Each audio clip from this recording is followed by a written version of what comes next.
प्रभु पद रत भव विरत नित बंदों तक उदार। चंद्रलेखा नाम की भक्तिमती महिला का वृत्तांत है।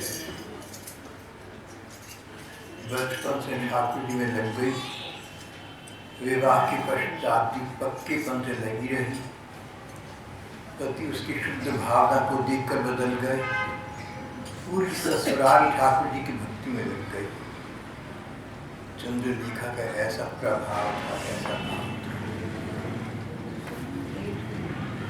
चंद्रलेखा एक जमींदार की बेटी थी। छोटी सी बच्चा थी, बहुत प्यारी थी, सुंदर, अच्छी, भोली भाली, सबका कहना मानती थी। छोटी सी गुड़िया थी, सबका कहना मानती थी, बड़ों का कहना मानती थी, मम्मी का कहना मानती थी।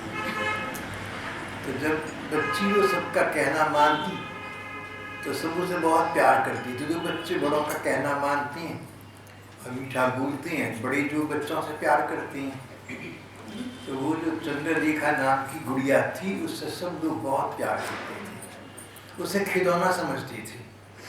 और वो 5-6 वर्ष की हो गई थी। 5-6 वर्ष की चंद्रलेखा एक दिन उसने देखा एक साधु महात्मा उनके घर आए। साधु थे और भगवान की पूजा करते थे। उन्होंने शालिग्राम भगवान की बटिया अपने पास रखी हुई थी। शालिग्राम जी की पूजा करके कई दिन इनके घर ठहरे रहे। सुबह उठते, शालिग्राम जी की पूजा करते, उन्हें स्नान कराते, उन्हें भोग लगाते, उनकी स्तुति करते, रात को उन्हें सुलाते। 6 वर्ष की चंद्रलेखा बड़े ध्यानपूर्वक देखा करती कि ये महात्मा कितने अच्छे हैं, ये ठाकुर जी की पूजा करते हैं, उनकी सेवा करते हैं। और देखते देखते उसके मन में एक कलक जागी कि मैं भी ठाकुर जी की ऐसे ही सेवा करूंगी, ऐसे पूजा करूंगी, मैं भी इनको स्नान कराऊंगी, भोग लगाऊंगी। इस प्रकार उसके मन में अनेक विचार उठने लगे। जितने दिन साधु बाबा इनके घर रहे, उतने दिन चंद्रलेखा उनके ठाकुर जी को, शालिग्राम जी को ध्यान से देखती रही। साधु बाबा पूजा करते, सेवा करते, उनको अपलक देखा करते, बिना पलक मारे, बड़े उत्सुकता के साथ, आश्चर्य के साथ, आनंद के साथ साधु बाबा को देखती, ठाकुर जी को देखती और उनको पूजा करते देखती। उन्हें उससे बहुत अच्छा लगता। अब साधु बाबा किसी घर गृहस्थी में देर तक तो टिकते नहीं, कुछ दिन तो टिके रहे। कहते हैं साधु और पानी, इन दोनों को चलते रहना चाहिए। एक स्थान पर अगर जल टिका रहेगा तो गढ़ी में कीचड़ हो जाएगा। गढ़ी जल का चलते रहना उचित है। इसी प्रकार साधु सन्यासी एक स्थान पर टिका रहे तो उसकी भी मोह ममता उस स्थान पर हो जाए, आशाएं प्रत्याशाएं बन जाएंगी। और हो सकता है कुछ लोगों के प्रति, कुछ लोगों का उस साधु के प्रति भाव बन जाए, तो एक प्रकार का झमेला खड़ा हो जाएगा। साधु सन्यासी को चाहिए कभी किसी गांव में जाए, कभी किसी गांव में जाए, कभी किसी पेड़ के नीचे रहे, कभी किसी पेड़ के नीचे रहे। साधु सन्यासी को एक स्थान पर ममता नहीं करनी चाहिए, नहीं तो उसका सन्यास में जीवन बिगड़ जाएगा। जैसे जल अगर एक गढ़ी में ठहरा रहेगा तो जल दूषित हो जाएगा, दुर्गंधित हो जाएगा, अच्छा नहीं लगेगा, कोई इसका सत्कार नहीं करेगा। अब वो साधु बाबा आए थे, चंद्रलेखा के घर आए, कुछ दिन ठहरे, फिर जाने के लिए अपनी गठड़ी बांध ली। तो चंद्रलेखा 6 वर्ष की बच्ची उनके पास आई। उनसे बोली, साधु बाबा आप जा रहे हो, आप यहीं रहो। साधु बाबा ने कहा बेटे हमें तो जाना जरूरी है, हम तो साधु हैं, कभी कहीं रहते हैं कभी कहीं रहते हैं। बोली फिर आप साधु बाबा मुझे भी एक ठाकुर जी दे दो, जैसे आप पूजा करते हो मैं भी पूजा करूँगी। मैं उनको सुबह को जगाऊंगी, उनका स्नान करूंगी, उनको चंदन लगाऊंगी, कपड़े पहनाऊंगी, माला चढ़ाऊंगी, खिलाऊंगी, आरती उतारूंगी, मैं उनको सुलाऊंगी। जब मैं अकेली होंगी तो उनको बहुत प्यार करूंगी, जैसे मेरी माँ मुझे करती है ऐसे मैं ठाकुर जी को करूंगी। साधु बाबा आप मुझे भी ठाकुर जी दे दें। साधु ने देखा कि 5-6 वर्ष की भोली बच्ची ऐसी बातें कर रही है, तो सोचा कि जैसा इसने मुझे देखा करते हुए वैसी खलक जाग गई, 2 दिन के बाद भूल जाएगी। छोटे बच्चे बहुत अच्छी बातें करते हैं, अच्छी करते हैं या शैतानी शरारत करते हैं, लड़ाई भी करते हैं, लेकिन अगले दिन जब सुबह उठते तो भूल जाती हैं। बाबा ने सोचा कि ये बच्ची तो यूं ही कह रही है, लेकिन बच्ची ने आग्रह पकड़ लिया, बाबा मुझे ठाकुर जी दियो ना, कहीं से लाके दियो, जैसे मर्जी आए मुझे ठाकुर दियो, नहीं तो बाबा मैं तुमको जाने नहीं दूंगी। कहीं थोड़ी दूरी पर एक काला पत्थर पड़ा हुआ था। साधु बाबा ने काला पत्थर उठाया और इसको दे दिया, बोली ये तेरे भगवान है। तो जैसे उसने देखा था शालिग्राम जी की बटिया को, सोचा ये भी ऐसे ही कोई ठाकुर जी का रूप है। बच्चे को 6 वर्ष के बच्चे को कुछ भी समझ नहीं। तो बाबा बोले कि बेटे ये तुम्हारे ठाकुर जी हैं, ये तुम्हारे भगवान जी हैं, तुम इनकी पूजा करना। काला बट्टा उसकी तरफ कर दिया। बोली इनका नाम क्या है? जैसे आपके ठाकुर जी का नाम शालिग्राम है, वो समझी इस बटिया का नाम शालिग्राम है। तो सबका नाम होता है, बाबा इनका नाम क्या है? बाबा ने सोचा नहीं था कि नाम पूछे, पास पड़ा पत्थर इसकी ओर कर दिया था, जो सुझा सो कह दिया। बोले इनका नाम, इन भगवान जी का नाम सिलपिल्ली है, सिलपिल्ली। जो सुझा सो कह दिया। बोली बहुत अच्छा नाम, सिलपिल्ली, सिलपिल्ली। तो जैसे भक्त लोग भगवान का नाम लेते हैं, राम राम राम राम, ऐसे वो कहेंगे सिलपिल्ली, सिलपिल्ली। और उस पत्थर को ठाकुर जी मानकर उसने अपने सिर से लगाया, माथे से लगाया, फिर सामने हाथ में रखा, गोदी में रखा, बड़ी प्यार से। पत्थर था काला, लेकिन उसको इसमें भगवान दिख रहे थे। भगवान का संसार में सारी है, जहाँ भावना है वहाँ भगवान प्रकट हो जाते हैं। हरि व्यापक सर्वत्र समाना, भगवान तो सभी स्थान पर समान रूप से हैं। प्रेमित प्रकट हूँ ही मैं जाना। शिव जी कहते हैं मैं तो ये समझता हूँ कि जहाँ तुम्हारा भाव हो, तुम्हारी भावना हो, तुम्हारा विश्वास हो, प्यार हो, भगवान प्रकट हो जाते हैं। जैसे हवा तो सारी में है, लेकिन अगर स्विच ऑन करोगे पंखा चलने लगेगा।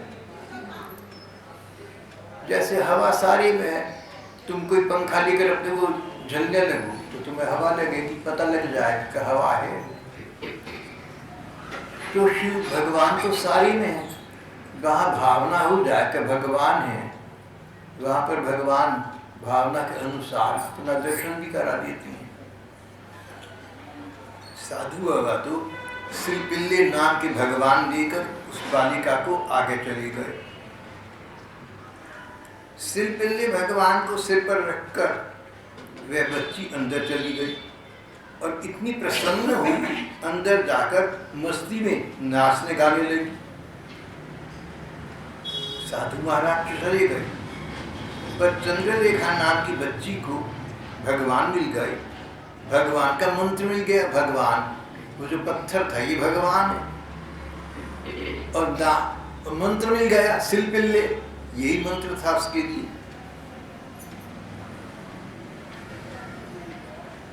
अब ये अपने सिलपिल्ले भगवान को लेकर बहुत मस्त हो गए।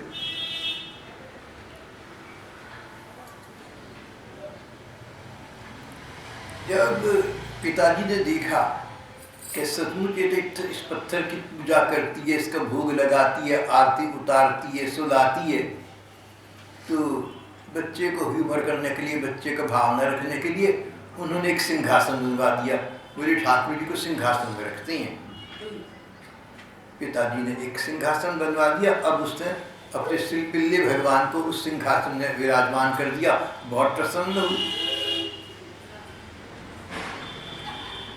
माँ बोली कि जब सिंहासन दिलवा दिया और ये पूजा करती है तो मैं पूजा का सामान मंगा के इसको दे दूँ। तो माँ ने पूजा का सामान मंगा दिया। देखो बेटे, ये धूप है, इसको ऐसे जलाते हैं और ठाकुर जी को फूल अर्पण करती हैं, ठाकुर जी की आरती उतारती हैं। दीवा मंगा दिया, धूप अगरबत्ती मंगा दिए, फूल मंगा दिए, पूजा की सामग्री थोड़ी बहुत बच्चे के लिए मंगा दी। अब उसका मन दिन पर दिन सिलपिल्ले ठाकुर में लगता जा रहा था। संसार भूलता जा रहा था। घर के लोग भूलते जा रहे थे, माता पिता भूलते जा रहे थे, भगवान सिलपिल्ले में लगी रहती। और उसके पास जाकर बैठो तो पता लगता था कि अस्फुट स्वर्ग होठों में भगवान का वो नाम ली, सिलपिल्ले सिलपिल्ले। बड़े प्यार से उनको पुकारती रहती थी। तो बार बार पुकारूंगी, कभी तो एक खुल कर मुझसे बात करेंगी।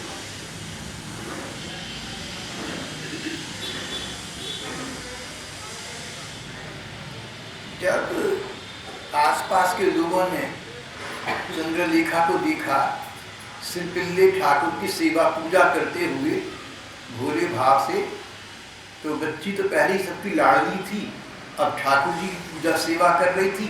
सबको बहुत अच्छा लगा, सबने उसकी बहुत प्रशंसा की, उसको बहुत प्रोत्साहन मिला।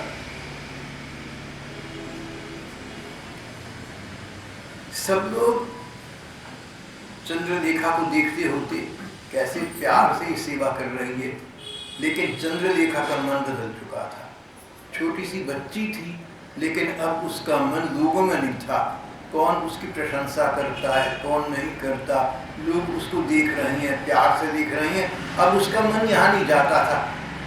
लोग खड़े देख रहे हैं, मोहल्ले वाले खड़ी बात उसकी कर रहे हैं, लेकिन वो अपने सिलपिल्ले ठाकुर को देख रहे हैं। लोग ये देखकर भी प्रसन्न होते थे कि देखो, ये तो कोई दूसरी मीराबाई आ गई। मीरा नाम की राजस्थान की भक्त थी। 7 वर्ष की थी जब उन्होंने एक साधु को पूजा करते देखा और उससे गिरधर नागर नाम के भगवान कृष्ण की सेवा ली। ये बच्ची 6 वर्ष की थी। कुछ बात मिल सी गई, संयोग की बात है, चांस की बात है।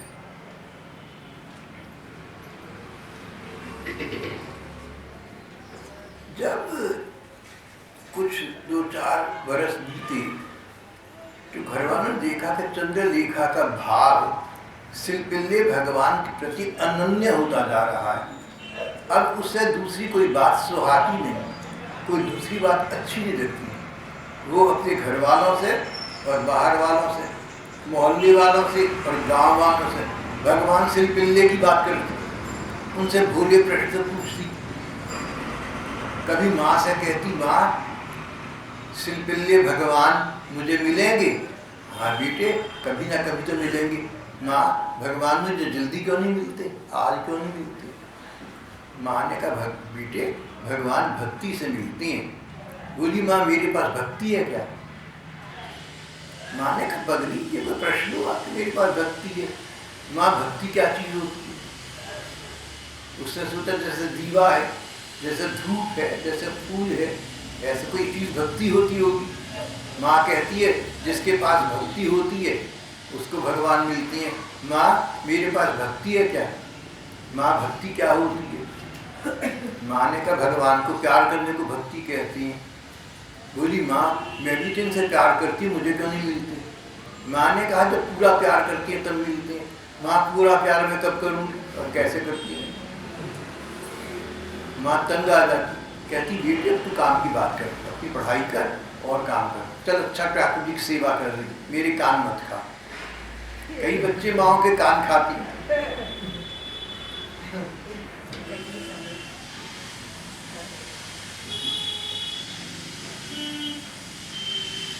जब मैं छोटा था तो मैं बहुत बोलता था, तो बड़े लोग कहते थे कि तुम सालों में बोला मत, तुम माँ के कान खा जाती हो।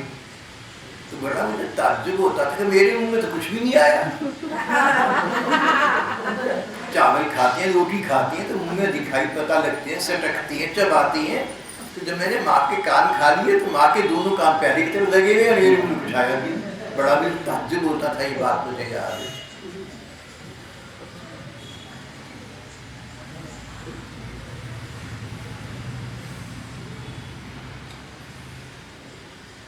चंद्रलेखा 10 बरस की हुई तो श्रीपिल्ले भगवान में उसका भाव बहुत अधिक प्रगाढ़ हो गया, गूढ़ हो गया।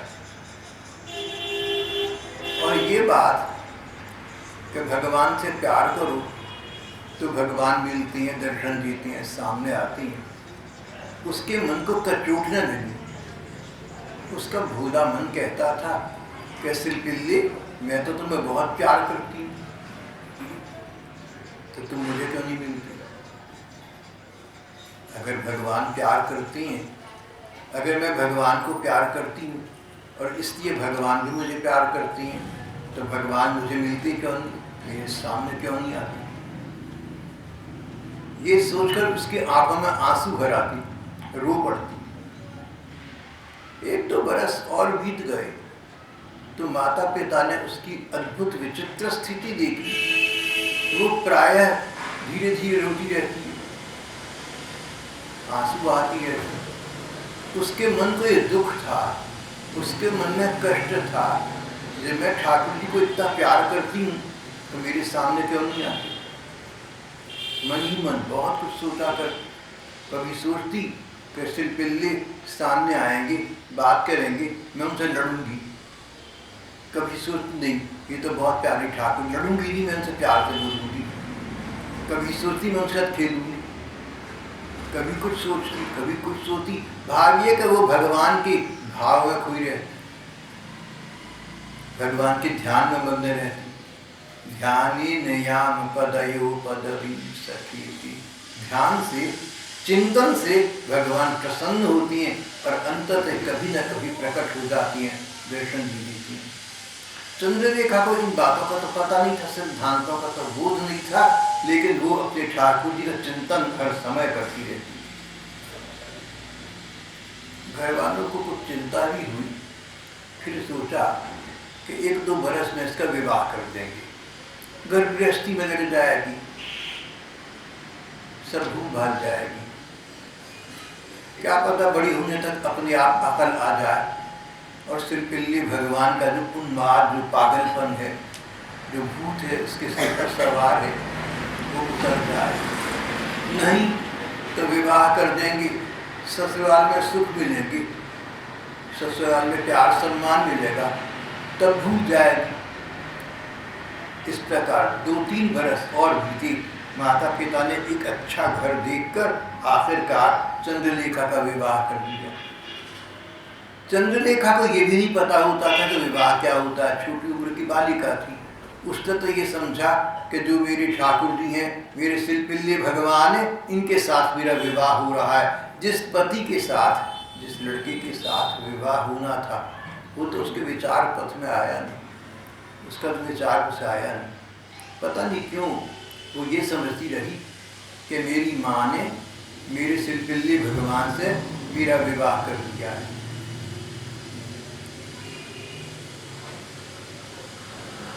विवाह हो गया। चंद्रलेखा को प्रकार प्रकार के वस्त्र और आभूषण सजाया गया, बहुत सा दहेज दिया गया। घर वालों ने आंसू बहाते हुए बच्ची चंद्रलेखा को विदा कर दिया। चंद्रलेखा पालकी पर सवार हो गई। प्यारे श्रीपिल्ले भगवान की पिटारी को आदरपूर्वक पालकी पर बिठा दिया।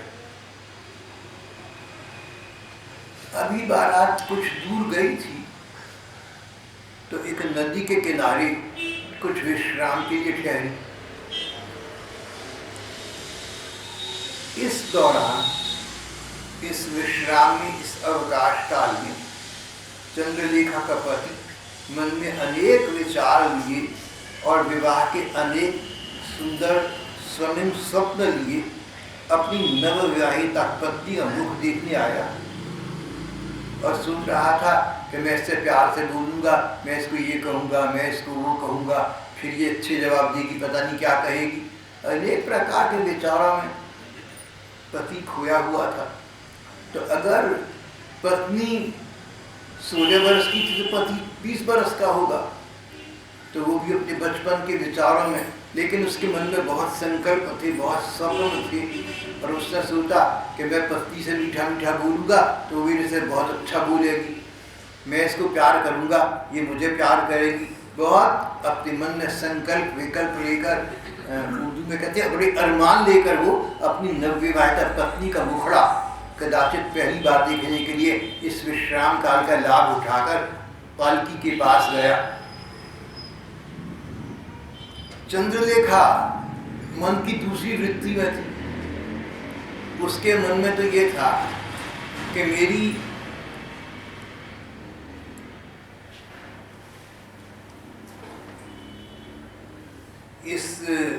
मेरे पास इस पिटारी में सिलपिल्ले भगवान है, तो ये बारात मुझे कहाँ लेकर जा रहे हैं।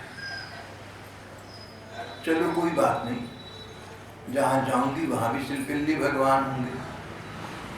जब वहाँ पर पहुँचूंगी तो पहला काम है सिलपिल्ले ठाकुर को प्यार करूंगी, सेवा करूंगी, भोग लगाऊंगी, पूजा करूंगी, स्नान करूंगी।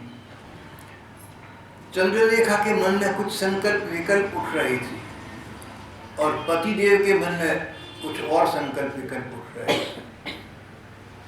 संसार तो ऐसा ही है, किसके मन में क्या है कौन कह सकता। कहीं कुछ है, कहीं कुछ है, कहीं सुख है, कहीं दुख है।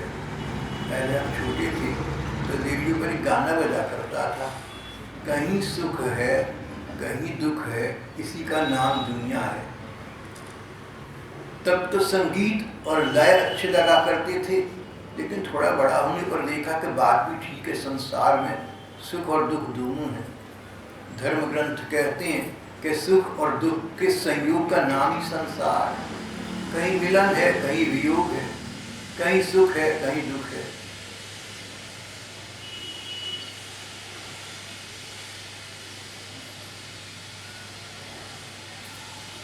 वर्ड्सवर्थ अपनी एक कविता में लिखते हैं, इमॉर्टैलिटी ओम्स। कहीं विवाह हो रहा है, बारात जा रही है बहू को लेकर पालकी में बिठाकर, और कहीं साथ में कोई अर्थी भी जा रही है, कोई मर गया है, उसका अंतिम संस्कार हुआ। A morning and a funeral. Wordsworth कहते हैं कैसा संसार है ये कि एक ही साथ एक अर्थी जा रही है और एक बहू को लिए बारात जा रही है। कहीं पर गमगीनी है और कहीं पर हंसी खुशी है। धर्म ग्रंथ कहते हैं, अध्यात्म कहता है किसी का नाम दुनिया है, किसी का नाम संसार। तुम संसार में रहना, लेकिन सांसारिकता से दूर रहना, अपनी पराई का भेद मत करना, भगवान का भजन करना। जो काम करो भगवान की आज्ञा इच्छा समझकर करना, तो भगवान तुमसे प्रसन्न होंगे, तुम भगवान को पाओगे और संसार का क्रम, संसार में तुम्हारा आवागमन समाप्त हो जाएगा।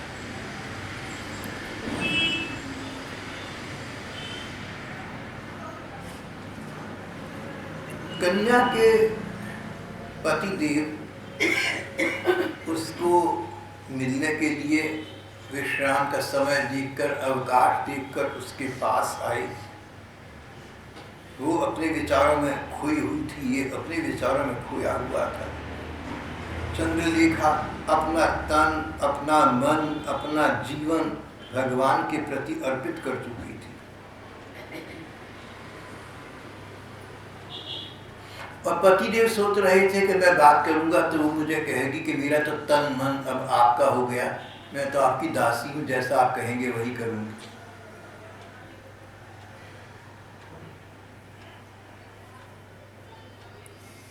जब पतिदेव अपनी नववधू से इस प्रकार पहली बार समय पाकर जैसे तैसे करके अचानक अंततः मिले, तो उसका मुंह देखा, तो उस चंद्रलेखा ने मुंह उठाया, बोली आप इन भगवान को मिलेंगे, भगवान को मिले, मैं तो तुमसे मिला हूँ, तुमसे मिलने आया हूँ। बोली मुझसे मिलकर क्या होगा, भगवान से मिलकर सब कुछ होगा। सुख तो भगवान के मिलने में, मैं भगवान की सेवा कर रही हूँ लेकिन मुझे मिली नहीं। ये भगवान है लेकिन बोलते नहीं, खाते पीते भी नहीं। मुझे बहुत दुख है इस बात का। आप मेरी इसमें सहायता करिए कि सिलपिल्ली ठाकुर मुझसे बोले, मैं भूख लगाऊँ तो खाना खाएं, मैं सुनाऊँ तो मैं सोएं। मैं इन्हीं के साथ रहती हूँ, इन्हीं के साथ सोती जागती हूँ, इन्हीं के साथ खाती पीती हूँ, लेकिन ये अपने दर्शन तो मुझे दे। पति को कुछ कुछ स्थिति समझ आ गई, ये तो कन्या कहीं और की है, ये इस संसार की नींद। कन्या के मुख पर ना कोई भय का भाव था, न संकोच। सीधी सीधी बात, मैं इन सिलपिल्ले ठाकुर की हूँ, मेरे तन मन इन ठाकुर के हैं, मैं इनकी बहुत सेवा करती हूँ, लेकिन देखो ये मेरे से बोलते क्यों नहीं है। तुम इनसे कहो ना मुझसे बोले। पति ने अपने हिसाब से 2-4 बातें की, चंद्रलेखा को कुछ समझ न आया। पति ने कहा कि तुम्हारी भगवान जितना तुम्हें प्यार करते हैं उतना तो मैं भी तुम्हें प्यार करता हूँ। मैं तुम्हें प्यार करने के लिए हमारे घर से लाया हूँ, मैं तुम्हें अपने घर से प्यार करने के लिए जा रहा हूँ, प्यार तो तुम्हें मेरे से मिलेगा। चंद्रलेखा का मन बहुत बदल चुका था। बोली आपके प्यार से मैंने क्या लेना है, मुझे आपका प्यार नहीं चाहिए, मुझे भगवान का प्यार चाहिए। पति को जोश गुस्सा आया, और जब उसने पत्नी की इस प्रकार बेरुख की बातें सुनी, वो आगबबूला हो गया। उसे बड़ा जोश खरोश में था। वो बोला तेरे कहाँ ठाकुर जी, दिखा मुझे। चंद्रलेखा ने भोले भाव से पिटारी खोली और अपने सिलपिल्ली ठाकुर के दर्शन कराई। पति देव को क्रोध आया, उसका समरण न कर सके, पिटारी उसके हाथ से छीनी और नदी में फेंक दी। बोले अब तेरा भगवान बस में रह गया, चल मेरे साथ। चंद्रलेखा बोली मेरे भगवान को आपने ठीक कर अच्छा नहीं किया, आप मेरे से आशा न रखना। जब आप भगवान को नहीं मानते तो मेरा आपका कोई नाता भी नहीं है। अगर आप मेरे भगवान को मानते तो मेरा आपसे नाता होता। देखिए उस बड़ी बालिका ने अनजाने में कितने सिद्धांत की बात कही, तो तुलसीदास जी ने किसी समय कहते मीरा जी को कही थी। जाके प्रिय न राम वही देही तजी ताही कोटि वैरी सम जद्यपि परम संग। जिसको भगवान अच्छे न लगते हो उसका संग त्याग देना जैसे गैरी दुश्मन का संग त्याग देना। चाहे वो तुमसे ऊपर से कितना भी प्यार दिखाए, लेकिन तुम्हारा प्यार नहीं है। पिता तजो प्रहलाद, प्रहलाद भी पिता का त्याग कर कंत व्रज वनितन। और जिन गोपियों के पति भगवान को नहीं मानते थे, उन गोपियों ने अपने पति का त्याग कर दिया। विभीषण बंधु, विभीषण ने बड़े भाई रावण का त्याग कर दिया। विभीषण बंधु मेहता है, अपना वही है जो हमें भगवान में लगाए। माँ बाप बहन भाई मित्र पति पत्नी अपने वही जो हमें भगवान के उन्मुख करें या उसमें हमारी सहायता करें। और जो शत्रुता करें, जो बैर विरोध करें, तुलसीदास जी कहते हैं वो तो अपनी है ही नहीं, उनके साथ तो संबंध न रखना। चंद्रलेखा को इतना ज्ञान नहीं था, इतनी विद्वत्ता नहीं थी, छोटी बालिका थी, लेकिन उसका अपना ही मन कहता था कि जो मेरे सिलपिल्ले ठाकुर को नहीं मानता वो मेरा कैसा हो सकता है, वो मेरा नहीं है। पति से ऐसा कहा, पति ने रोना कर पिटारी को नदी में फेंक दिया और चलता बना, गुस्से में चला गया। ये रोने लगी, बहुत रोने।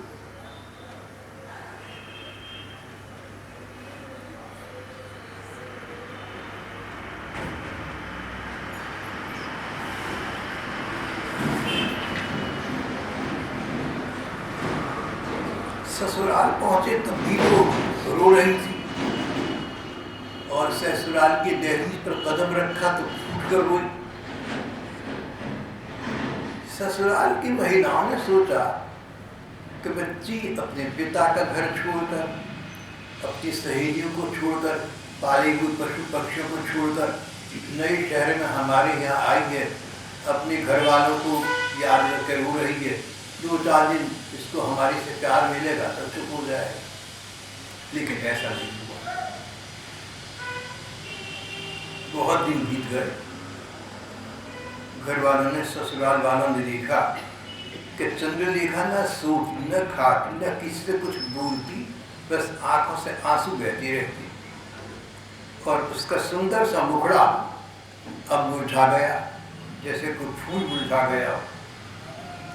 सास ने अपने बेटे से पूछा, चंद्रलेखा के पति से पूछा कि बेटे तुझे कुछ पता कि अब तो बहुत दिन हो गए, हम तो समझे कि ये अपने पिता के घर वालों को याद करके रोती है, लेकिन ऐसा तो कोई लड़की सदा तो नहीं रोया कर। तो तुझे कुछ बात पता हो तो तू बता कर, तेरे मन में कोई बात है, तुझे कुछ पता है, आखिर तुझसे पूछता तो होगा, बता बात। लड़के ने सच सच बात बता दी कि माँ ये कहती भगवान जी को माना कर, तो मुझे प्यार तुझे कर, मुझे गुस्सा मैंने पिताजी फेंक दी नदी में, तब से रो रही है। माँ बोली बेटे तूने अच्छा नहीं करा, जो लड़की बाप का घर छोड़ के आई उसको प्यार से समझाना चाहिए, तुमने अकल का काम नहीं करा, तब तुम कहाँ कर देता, क्या जाया था, बाकी यहाँ रहकर यहाँ की बन जाती। अब ऐसा करो कि लड़ाई झगड़े से कोई फायदा नहीं है, हम बहू से कहते हैं कि हम तुझे लेके नदी के उस किनारे पर जाती हैं जहाँ तेरी ठाकुर जी को स्टेज लाकर फेंक दिया था, वहाँ से कहीं ना कहीं से मिल जाएंगे। फिर सास ने बहू को बुलाया और बहुत प्यार से बोली कि बेटी हम तुझे वहाँ लेकर जाएंगे, तुझे सारी बात पता लग गई है, तो कहीं ना कहीं जब ठाकुर जी देंगे तो तुझे मिल जाएंगे। पति ने कहा माँ, पति ने अपनी माँ से कहा कि माँ अब तक तो दूर पानी में पता नहीं पिटारी कहाँ निकल गई होगी, पता नहीं पिटारी होगी भी क्या नहीं।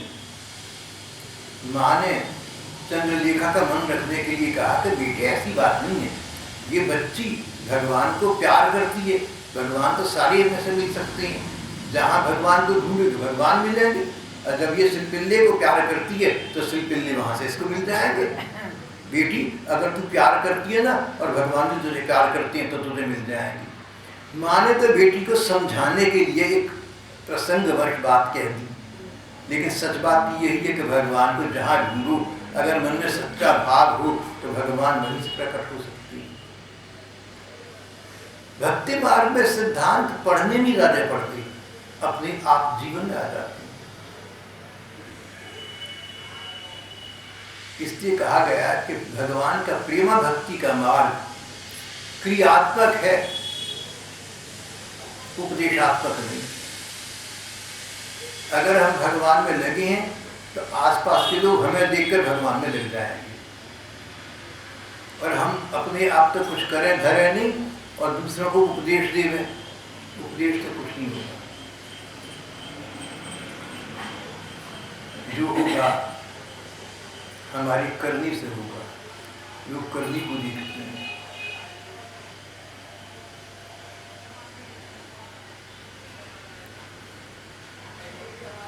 नदी के तट पर पहुंच गए, आसपास कहीं पिटारी का नाम निशान नहीं था, मगर चंद्रलेखा अब तो फूट फूट कर रो रही थी, कह रही थी सिलपिल्ले,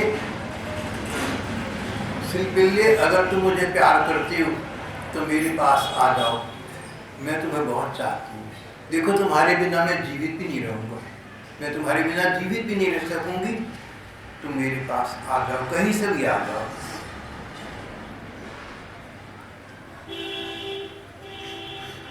आश्चर्य तब हुआ जब नदी में अचानक एक जोर की तरंग आई, लहर आई, और उस जल राशि में से, पानी में से, गहरे पानी में से पिटारी बाहर निकली।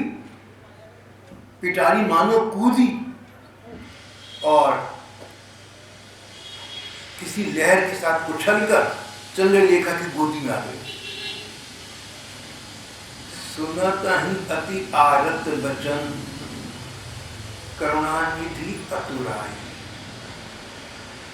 चंद्रलेखा के दुख भरे शब्द सुनकर करुणा के सागर भगवान उसको मिलने के लिए स्वयं आतुर हो गए। अगर भक्त के मन में भगवान को मिलने की इच्छा, त्वरा, तीव्र इच्छा हो, अदम्य इच्छा हो, तो भगवान के मन में उस भक्त को दर्शन देने की अदम्य इच्छा हो जाती है और सर्वसमर्थ भक्तवत्सल उस भक्त के सामने प्रकट हो जाती है। ऐसी कितनी भक्त गाथाएं यहाँ हम लोग पहले पढ़ते हैं। चंद्रलेखा का वो समय आ गया था। निकसी सरित ते गोद ते ही आलिप्टे हरि विहारी। स्वयं भगवान बाहर निकले, उसकी गोदी में, सरिता से, नदी से निकलकर उसकी गोदी में आकर बैठ गए। चमत्कार हो गया। चमत्कार कई प्रकार के, कई लोगों को साधना करके चमत्कार करने की शक्ति प्राप्त हो जाती है, लेकिन हमारे धर्म ग्रंथों ने सिद्धि चमत्कार को अच्छा नहीं कहा। प्राप्ति भगवान की चाहिए, सिद्धि चमत्कार की नहीं। दूसरे सिद्धि चमत्कार दिखाने से प्रसिद्धि होती है। आप में सिद्धि है, लोगों को पता लगा, आपकी प्रसिद्धि हुई। और प्रसिद्धि, यश, सम्मान ऐसी चीज है जिसमें बड़े बड़े संत खो जाते हैं। एक अंग्रेज ने कहा कि संत लोग सब कुछ त्याग देती हैं, सब कुछ त्याग देती हैं, लेकिन सम्मान का, प्रसिद्धि का यश नहीं त्याग पाते। Fame is the last infirmity of a saint. संतों में जो अंतिम वास्ता रह सकती, रह जाती है, वो है यश की कामना। Fame is the last infirmity of a saint. Infirmity, weakness. इसलिए हमारे धर्म ग्रंथों ने सिद्धि चमत्कार को अच्छा नहीं बताया, उनकी भर्त्सना की, निंदा की। एक दूसरी कठिनाई और आती है, जब लोग देखते हैं कि किसी के पास सिद्धि चमत्कार है, उसके पास भागी चली जाती हैं, माथा टिकाती हैं, पैसे देती हैं, बहुत कुछ करती हैं, तो कई लोग पाखंडी अपने को सिद्ध और चमत्कारी संत दिखाते हैं। उनके पास कुछ भी नहीं होता, लेकिन दिखाते हैं कि हम भी सिद्ध चमत्कार हैं। लोग उनको भी सच्चा मानकर उनकी पूजा करने लगते हैं। लोगों की भी हानि, और व्यक्ति ने तो पाखंड कराई, उसको भी इसका कभी पाप का फल मिलेगा। सिद्धि चमत्कारों की हमारे धर्म ग्रंथ में निंदा करी गई, लेकिन एक चमत्कार वो है जो भक्त न तो दिखाते हैं, ना उनको पता होता है, भगवान दिखाते हैं। जैसे चंद्रलेखा भगवान के लिए व्याकुल हो गई, तो भगवान जल में से निकल कर उसकी गोद में आ गए। ये चमत्कार भगवान ने दिखाया, चंद्रलेखा ने दिखाया। भक्तों के पक्ष में भगवान चमत्कार दिखाती हैं, वो चमत्कार ठीक होती है।